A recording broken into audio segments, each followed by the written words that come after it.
Drugi vidik, ki nam bo pomagal pri produciranju vsebine za socialna omrežja, je pa organizacijski vidik. Tukaj je največji izziv marsikoga to, zdaj pač iz prakse, kar mi pač poveste, ko delamo skupaj, je to, da delate po navdihu, kar pomeni, se usedete,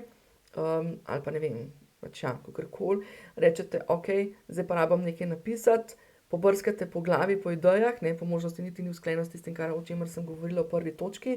in potem pišete,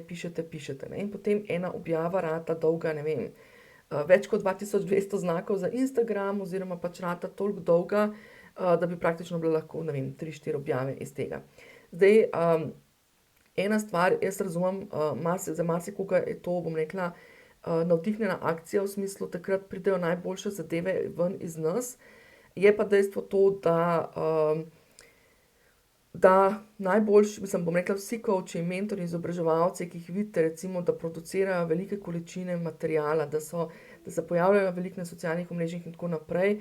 v resnici delajo to zelo strateško z vidika organizacije. In to na tak način, to se pravi, da se to dela v paketu. To se pravi, ko se jaz usedem, posnamem naenkrat več vsebine. Ne grem vsak dan znova se pojavljati na socialna omrežja, ker v končni fazi to je, bom rekla, časovno izčrpujoče, po drugi strani pa tudi v bistvu ta mentalna kapaciteta, ne. Vsakič mi, ke se gremo pripraviti, da bomo šli pred, ne vem, ali kamero ali pred telefon ali karkoli, porabimo nekaj, bom rekla, te mentalne kapacitete, okej, o tem bom razmišljal, mislim, o tem bom govoril, na tak način moram povedati, ali karkoli, no, kakorkoli že. Skratka, ne gre samo za čas, ki ga vložimo, zato da smo mi vsak dan prisotni, ampak gre predvsem za to, da v bistvu vedno znova, bom rekla, tudi to energijo trošimo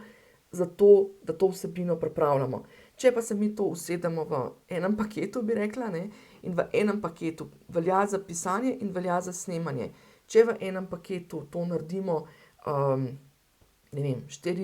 spišemo 4 mailinge ali pa spišemo, ne vem, 2 blog objavi, iz katerih recimo, zdaj jaz zakaj govorim o blog objavah pa mailingu, ker jaz sama temeljim vsebino tako, da delam večje vsebine, to se pravi mailing, blog, podcast in potem iz tega produciram manjšo vsebino, tako da v bistvu mi je pravzaprav še dosti lažje. In s tem se torej zmanjša tudi čas kompliciranja, bi se reklo. Ker namreč več manjših stvari, kot delamo, več časa v resnici porabimo za te zadeve. Več tega zemeljskega časa in več tistega notranjega časa v smislu z vidika, bom rekla, energije, ki jo vložimo v to,